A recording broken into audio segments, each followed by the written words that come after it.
Hi dears, welcome back to our channel. എന്തൊക്കെയാണ് വിശേഷം? സുഖമായിട്ടിരിക്കുന്നതെന്ന് വിശ്വസിക്കുന്നു. അപ്പോൾ കുറേയധികം പേർക്ക് ജോലിയൊക്കെ കിട്ടിയെന്ന് പറഞ്ഞതിൽ വളരെയധികം സന്തോഷം കേട്ടോ. ഞാൻ എപ്പോഴാണ് സാറ്റിസ്ഫൈ ആവുന്നത് ഈ വീഡിയോസിനൊക്കെ എന്തെങ്കിലും ഒരു ഉപകാരം ഉണ്ടാവുമല്ലോ, ഒരു ചെറിയ പോയിന്റെങ്കിലും ഹെൽപ്ഫുൾ ആണെന്ന് അറിഞ്ഞതിൽ വളരെയധികം സന്തോഷമുണ്ട്. പിന്നെ ഇന്ന് രാവിലെ തൊട്ട് ഞാൻ ഇരിക്കുന്നത് പേപ്പർ കറക്ഷന് വേണ്ടിയിട്ടാണ്. അപ്പോൾ ഇതെന്താണെന്ന് വെച്ച് കഴിഞ്ഞാൽ ഡയഗ്നോസ്റ്റിക് പേപ്പേഴ്സ് ആണ് കേട്ടോ. അപ്പോൾ ഇവിടെ വർക്ക് ചെയ്യുന്ന എല്ലാവർക്കും അറിയായിരിക്കും എന്താണ് ഡയഗ്നോസ്റ്റിക് എക്സാം എന്നുള്ളതൊക്കെ. പക്ഷെ ഞാൻ UAE ഫസ്റ്റ് കേരളത്തിൽ നിന്ന് വന്ന സമയത്ത് ഭയങ്കര ഡൗട്ട്ഫുൾ ആയിരുന്നു. എന്താണ് ഡയഗ്നോസ്റ്റിക് പേപ്പർ, എന്താണ് ബേസ് ലൈൻ. അപ്പോൾ ഇവിടുത്തെ ഒരു സിസ്റ്റം വെച്ചിട്ട് നമുക്ക് പറഞ്ഞു തരാനും ഇതെന്താ ഏതാ എങ്ങനെയൊക്കെ ചെയ്യണ്ടേ എന്നൊക്കെ പറഞ്ഞു തരാനൊക്കെ ടൈം വളരെ കുറവായിരിക്കും സ്കൂളിൽ. കാരണം നമ്മൾ എപ്പോഴും വർക്കിലായിരിക്കും. അപ്പോൾ അങ്ങനെയുള്ള ഡൗട്ട്സ് ഒക്കെ ഉണ്ടാവും. അപ്പോൾ നമുക്കൊരു എക്സ്റ്റേണൽ ആയിട്ട് ആരെങ്കിലും പറഞ്ഞു തരുവാണെങ്കിൽ വളരെയധികം ഉപകാരമാണ്. അപ്പോൾ ആ സമയത്ത് ഞാൻ ഒത്തിരി സ്ട്രഗിൾ ചെയ്തിട്ടുണ്ട് എന്താണെന്ന് മനസ്സിലാക്കി എടുക്കാനായിട്ട്. അതുപോലെ അത് മാത്രമല്ല, ഇൻ്റർവ്യൂസിന് പോകുന്ന സമയത്ത് ക്വസ്റ്റ്യൻ ചോദിക്കും കേട്ടോ. എന്താണ് നമ്മളിപ്പോൾ ഒരു ക്ലാസ്സിലേക്ക് ചെന്നിട്ട് കുട്ടികളുടെ ലെവൽസ് എങ്ങനെ നിങ്ങൾ മനസ്സിലാക്കും, എന്താണ്, അല്ലെങ്കിൽ ഒരു ക്ലാസ് എടുക്കാൻ പോകുന്നതിന് മുന്നേ നിങ്ങൾ എന്ത് ചെയ്യും എന്ന് ചോദിക്കും. അപ്പോൾ അത് ചോദിക്കുമ്പോൾ നമ്മൾ പറയേണ്ട ആൻസർ എന്ന് പറയുന്നത് അത് തന്നെ ബേസ് ലൈൻ എക്സാമിൻ്റെ പേപ്പേഴ്സ് വച്ചിട്ടുള്ള മാർക്സ് നമ്മളിന്ന് അനലൈസ് ചെയ്ത് കുട്ടികളെ മനസ്സിലാക്കും എന്നുള്ളതാണ്. അപ്പോൾ ഈ ഒരു ബേസ് ലൈൻ അല്ലെങ്കിൽ ഡയഗ്നോസ്റ്റിക് ടെസ്റ്റ് അല്ലെങ്കിൽ ചിലപ്പോൾ CAT IV എക്സാം ആയിരിക്കും ഒരു സ്കൂളിൽ നടത്തുക. അപ്പോൾ ഇതൊക്കെ ആയിരിക്കണം നമുക്ക് ആദ്യമായിട്ട് ചെയ്യേണ്ട കാര്യങ്ങൾ എന്താണെന്ന് ചോദിക്കുമ്പോൾ പറയേണ്ടത്. പക്ഷെ ഞാനത് വർക്ക് ചെയ്ത് കഴിഞ്ഞപ്പോഴാണ് എനിക്ക് മനസ്സിലായത് ഇതൊക്കെയായിരുന്നു ആ ആൻസേഴ്സ് എന്ന്. അപ്പോൾ ഇൻ്റർവ്യൂവിൽ കുറേ ഫണ്ണി ആയിട്ടുള്ള ആൻസേഴ്സൊക്കെ ഞാൻ പറഞ്ഞിട്ടുണ്ടായിരുന്നു. ചെന്ന് കഴിയുമ്പോൾ ഇത് ചെയ്യും അത് ചെയ്യുന്നൊക്കെ. അതൊന്നും അല്ലായിരുന്നു, ഇതായിരുന്നു UAE സ്കൂളുകൾക്കൊക്കെ വേണ്ട ഒരു ആൻസർ എന്ന് പറയുന്നത് കേട്ടോ. അപ്പോൾ ഇതെന്താണെന്നുള്ളത് ഞാൻ പറയാം. ഫസ്റ്റ് തന്നെ ഈ ബേസ് ലൈൻ എക്സാം ഇപ്പോൾ ഇവിടെ ബ്രിട്ടീഷ് കരിക്കുലം സ്കൂളൊക്കെ ഓപ്പൺ ആവുന്നത് സെപ്റ്റംബറിലാണ്. ഈവൻ CBSE ആണെങ്കിലും എല്ലാ സ്കൂളുകളിലും ഇത് ഇവിടെ മസ്റ്റാണ് കേട്ടോ.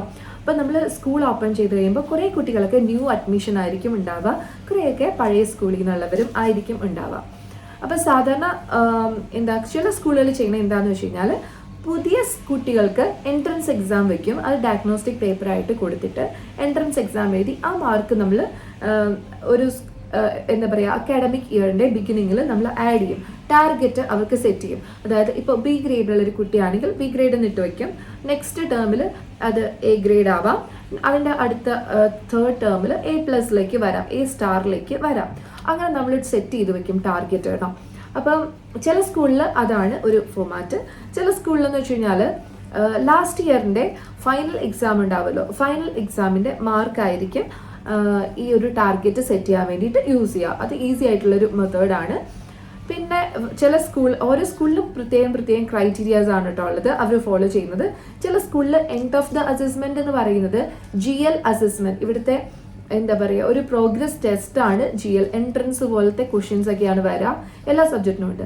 ആ GL എക്സാം ആയിരിക്കും term 3 exam, final exam, summative അസസ്മെന്റിന്റെ മാർക്കായിട്ട് എടുക്കുക. അപ്പോൾ ആ മാർക്ക് വെച്ചിട്ട് നമുക്ക് ബേസ് ലൈൻ ചെയ്യാനായിട്ട് പറ്റും. അപ്പോൾ ആ രീതിയിൽ ചെയ്യും. ന്യൂ അഡ്മിഷൻസിന് മാത്രം എക്സ്ട്രാ എക്സാം നടത്തും കേട്ടോ അവർ. ഇനി ചില സ്കൂളിൽ അങ്ങനെയല്ല, പ്രോപ്പറായിട്ട് ഫോളോ ചെയ്യുന്ന സ്കൂളാണെങ്കിൽ അവർ ഫസ്റ്റ് തന്നെ ഇത് CAT IV exam, cognitive ability test, പല വീഡിയോസിലും ഞാനത് മെൻഷൻ ചെയ്തിട്ടുണ്ട് എന്താണ് CAT IV എന്നൊക്കെ. അപ്പോൾ ആ ഒരു CAT IV എക്സാം നടത്തിയിട്ട് അതിൻ്റെ മാർക്ക് ഈ ഒരു ബേസ് ലൈനായിട്ട് എടുക്കും കേട്ടോ. അല്ലെങ്കിൽ വേറൊരു കാര്യം ചെയ്യാന്ന് വെച്ചാൽ ഡയഗ്നോസ്റ്റിക് എക്സാംസ് ആണ്. അപ്പോൾ നമ്മുടെ ഈ ഒരു പർട്ടിക്കുലർ സ്കൂളിൽ, ഞാൻ ഇപ്പോൾ വർക്ക് ചെയ്തുകൊണ്ടിരിക്കുന്ന സ്കൂളിൽ ഡയഗ്നോസ്റ്റിക് എക്സാം ആണ് ബേസ് ലൈനായിട്ട് വെച്ചിട്ടുള്ളത്. അപ്പോൾ ഇത് പുതിയതായിട്ട് ഒക്കെ തുടങ്ങിയൊരു ആവുമ്പോൾ കൂടുതലും അഡ്മിഷൻസ് പുതിയ കുട്ടികളായിരിക്കും. അപ്പോൾ അങ്ങനെയുള്ളൊരു സ്കൂളിൽ എപ്പോഴും ഇപ്പം കഴിഞ്ഞ വർഷത്തെ മാർക്ക് എടുക്കാനൊന്നും പറ്റില്ലല്ലോ, ഒത്തിരി അധികം കുട്ടികൾ പുതിയതായിട്ട് വന്നിട്ടുണ്ടാവും. അപ്പോൾ ഏറ്റവും നല്ലൊരു കാര്യം എന്ന് വെച്ച് കഴിഞ്ഞാൽ ഇതേപോലെ ഡയഗ്നോസ്റ്റിക് എക്സാംസ് ആണ്. അപ്പോൾ ഇതിന് ക്വസ്റ്റ്യൻ പേപ്പർ നമ്മൾ പ്രിപ്പയർ ചെയ്യണം. അപ്പോൾ ഓരോ ഗ്രേഡ്സിനും അസൈൻ ചെയ്തിട്ടുള്ള ക്വസ്റ്റ്യൻ പേപ്പേഴ്സ് അസൈൻ ചെയ്യാണ്. ഇപ്പോൾ ഒരു ഇയർ 7 എക്സാം ആണ് നടത്തുന്നുണ്ടെങ്കിൽ ഇയർ 6 കഴിഞ്ഞ വർഷം അവർ എന്തൊക്കെ പഠിച്ചിട്ടുണ്ടോ അതിൽ നിന്നായിരിക്കും നമ്മൾ ക്വസ്റ്റ്യൻ ചോദിക്കാം. ഒരു 20 മാർക്സിലോ 25 മാർക്സിലോ 30 മാർക്കിലോ ഒക്കെ നടത്തുന്ന എക്സാം ആണ് കേട്ടോ ഇത്. വളരെ സിമ്പിൾ ആയിട്ടുള്ള MCQ കൈൻഡ് ഓഫ് ക്വസ്റ്റ്യൻസ് നമ്മൾ ചോദിക്കും. ഹയർ ലെവൽ ആയിട്ടുള്ള ക്വസ്റ്റ്യൻസ്, ഡിസ്ക്രിപ്റ്റീവ് ക്വസ്റ്റ്യൻസും നമ്മൾ അതിൽ ചോദിക്കാം. ഓരോ സ്കൂളിൻ്റെ പാറ്റേൺ ഡിഫറെൻ്റ് ആയിരിക്കും. ആ രീതിയിൽ നമുക്ക് ക്വസ്റ്റ്യൻസ് കൊടുക്കാം. ഇയർ 7 ആണെങ്കിൽ ഇയർ 6 പോർഷൻസ് നോക്കിയിട്ട് അതിൽ നിന്നായിരിക്കും ക്വസ്റ്റ്യൻ ഇട്ട് കൊടുക്കുക കേട്ടോ. അപ്പോൾ അതിൽ ഒരു 25% ഓഫ് ക്വസ്റ്റ്യൻസ് ഒക്കെ പുതിയ ഒരു ഹയർ എബിലിറ്റിയിലുള്ള അവർ പഠിക്കാത്ത ക്വസ്റ്റ്യനും ചോദിക്കും. അതായത് ഒരു 75% കഴിഞ്ഞ വർഷത്തെയും 25% ഇനി പഠിക്കാൻ പോകുന്നതും ചോദിക്കാം. അപ്പോൾ നമുക്ക് ക്ലിയർ ആയിട്ട് മനസ്സിലാവും കുട്ടിയുടെ ലെവല്. ചില കുട്ടികളൊക്കെ ഗിഫ്റ്റഡ് കുട്ടികളായിരിക്കും അല്ലേ, അവർക്ക് നല്ല നോളജ് ഉണ്ടാവും. ബാക്കി കുട്ടികൾ ഒരു നോർമൽ സ്റ്റുഡൻറ്റിനേക്കാളും കൂടുതൽ നോളജ് ഉണ്ടാവും. അവർ ചിലപ്പോൾ നടക്കുന്ന ഡെയിലി ലൈഫിലെ സെനാരിയോസിൽ നിന്നോ അല്ലെങ്കിൽ ഈ യൂട്യൂബ് വീഡിയോസ് ഒക്കെ കണ്ടിട്ട് ഇപ്പോൾ കുട്ടികൾക്ക് എല്ലാം ഫിംഗർ ടിപ്പിൽ കിട്ടും എന്നുള്ളത് കൊണ്ട് തന്നെ യൂട്യൂബ് വീഡിയോസിലൊക്കെ കണ്ടിട്ട് കൂടുതൽ അറിവുകൾ ഉണ്ടാവും. അങ്ങനെയുള്ള കുട്ടികളെ നമുക്ക് ഈസി ആയിട്ട് ഡിക്റ്റേറ്റ് ചെയ്യാൻ വേണ്ടിയിട്ടാണ് 25% ഓഫ് ക്വസ്റ്റ്യൻസ് നമ്മൾ ഔട്ട്സൈഡ് ക്വസ്റ്റ്യൻ കൊടുക്കാം. അങ്ങനെ കൊടുത്തുകൊണ്ട് ബേസ് ലൈൻ എക്സാം നടത്തും. എന്നിട്ട് അത് ഓരോ സബ്ജക്റ്റിനും ഉണ്ടാവും കേട്ടോ. പർട്ടിക്കുലറായിട്ട് ഒരു 40 മിനിറ്റ്സിൻ്റെ 1 അവറിൻ്റെ എക്സാം ആയിരിക്കും. ആ എക്സാമിൻ്റെ ആൻസർ ഷീറ്റ്സാണ് ഞാനിപ്പോൾ കറക്റ്റ് ചെയ്തുകൊണ്ടിരിക്കുന്നത്. അപ്പോൾ ഇത് കറക്റ്റ് ചെയ്തിട്ട് കുട്ടികളുടെ ലെവൽ ഞാൻ മനസ്സിലാക്കും. എന്നിട്ട് ടാർഗറ്റ് സെറ്റ് ചെയ്യും. എൻഡ് ഓഫ് ദ ഇയർ എത്ര മാർക്ക് ഈ കുട്ടികൾക്ക്, എത്ര പ്രോഗ്രസ് അവർക്ക് വേണം, അറ്റൈൻമെൻറ്റ് എത്ര വേണം എന്നുള്ളത് നമ്മളായിട്ടൊരു ടാർഗറ്റ് സെറ്റ് ചെയ്യാം. കുട്ടികളുടെ എപ്പോഴും നമ്മൾ കുറച്ച് കാണില്ല, എപ്പോഴും കുട്ടികളുടെ എബിലിറ്റി കൂടുതലായിട്ട് തന്നെയാണ് കണ്ടിട്ട് നമ്മൾ ടാർഗറ്റ് സെറ്റ് ചെയ്യുന്നത്. അറ്റ്ലീസ്റ്റ് അത് എന്താ പറയുക, ഒരു എക്സീഡിങ് ലെവൽസിൽ നമുക്ക് കൊണ്ടെത്തിക്കാനായിട്ട് നമ്മൾ എപ്പോഴും ശ്രമിക്കുക. അല്ലെങ്കിൽ ഇൻലൈൻ ആയിട്ടെങ്കിലും വരാം. ഇൻലൈൻ എന്ന് വെച്ചാൽ സെയിം ലെവലിൽ തന്നെ ആയിട്ട് വരാം. എക്സൈഡിങ് എന്ന് വെച്ചാൽ അതിൽ കൂടുതൽ ബെറ്റർ ലെവൽ, കുറഞ്ഞു പോകാൻ പാടില്ല. അതാണ് നമ്മുടെ ക്രൈറ്റീരിയ. അപ്പോൾ ആ രീതിയിൽ വേണം നമ്മൾ ചെയ്യാനായിട്ട്. അപ്പോൾ ഈ ഒരു ഇത് മാർക്ക് ചെയ്യുന്ന സമയത്ത് നമ്മൾ ഒത്തിരി ലിബറലായിട്ട് മാർക്ക് ചെയ്യില്ല. കാരണം നന്നായിട്ട് പിടിച്ചെണ്ണ മാർക്ക് ചെയ്താൽ മാത്രമാണ് നമുക്ക് എൻഡ് ഓഫ് ദി ടേമിൽ അറ്റൈൻമെൻറ്റ് കറക്റ്റായിട്ട് കാണിക്കാനായിട്ട് പറ്റുള്ളൂ, പ്രോഗ്രസ് കാണിക്കാനായിട്ട് പറ്റുള്ളൂ. അപ്പോൾ അതുകൊണ്ടിട്ട് ആ രീതിയിലാണ് ഈ പേപ്പർ കറക്റ്റ് ചെയ്യേണ്ടത് കേട്ടോ. ഇത് വളരെ സിമ്പിളായിട്ടാണ് ഉണ്ടാക്കിയിട്ടുള്ളത്. അപ്പോൾ ഇതിൻ്റെ അകത്ത് തന്നെ നമുക്ക് വേണമെങ്കിൽ ക്വസ്റ്റ്യൻ പേപ്പറിൻ്റെ ഫസ്റ്റ് തന്നെ നമുക്ക് ഇതിൽ തന്നെ കൊടുക്കാനായിട്ട് പറ്റും. 3 കോളംസ് ആയിട്ട് കൊടുക്കാൻ പറ്റും. എക്സീഡിങ്, എക്സ്പെക്റ്റഡ്, എമർജിങ് എന്നുള്ളത് ഈ രീതിയിൽ കൊടുക്കാനായിട്ട് പറ്റും കേട്ടോ. ഓക്കെ, കണ്ടോ? അപ്പോൾ എക്സീഡിങ്, എക്സ്പെക്റ്റഡ്, എമർജിങ് ഇത് ക്വസ്റ്റ്യൻ പേപ്പറിൻ്റെ ഫ്രണ്ടിൽ തന്നെ ഇങ്ങനെ കൊടുത്തിട്ടുണ്ട്. അപ്പോൾ ഇങ്ങനെ കൊടുക്കുന്നത് വഴി നമുക്ക് ഇപ്പം തന്നെ സെറ്റ് ചെയ്യാൻ പറ്റും കുട്ടികൾ എങ്ങനെയുണ്ട്, ഓരോ ലെസൺ ഒബ്ജക്റ്റീവിലും എങ്ങനെയുണ്ട് കുട്ടികൾ എന്നുള്ളത്.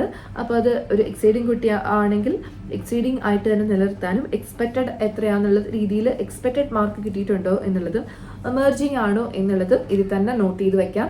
ഇനി ഇത് നമ്മളൊരു സ്പ്രെഡ്ഷീറ്റിലേക്ക് മാർക്ക് എൻട്രി ചെയ്ത് ഒരു ഡോക്യുമെൻ്റ് ആയിട്ട് നമ്മൾ സേവ് ചെയ്ത് വയ്ക്കും. അപ്പോൾ ഇത് ഇപ്പോൾ ഞാനിപ്പോൾ ഒരു പകുതി എത്തുമ്പോൾ ഞാൻ ഈ സ്കൂൾ ലീവ് ചെയ്യണമെന്ന് വിചാരിക്കും.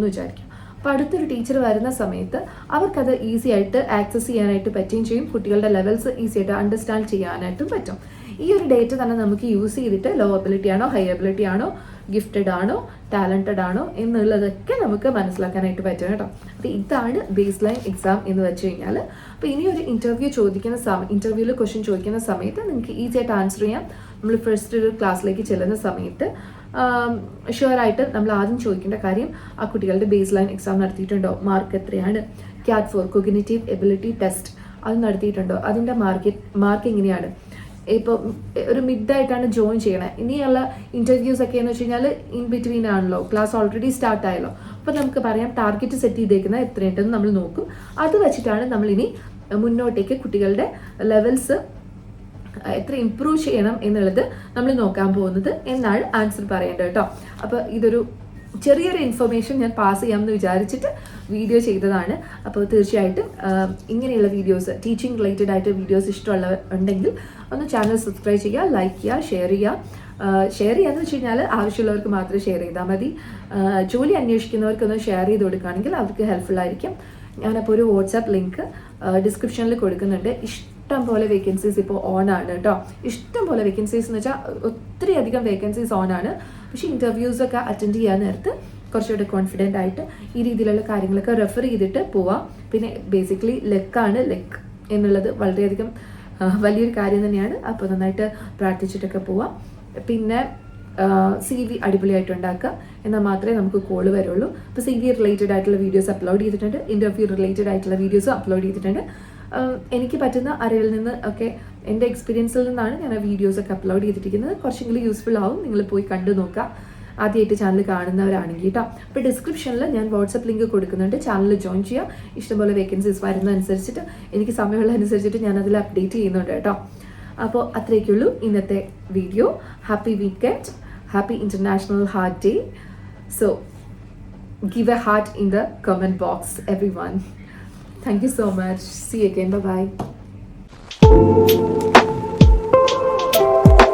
bye.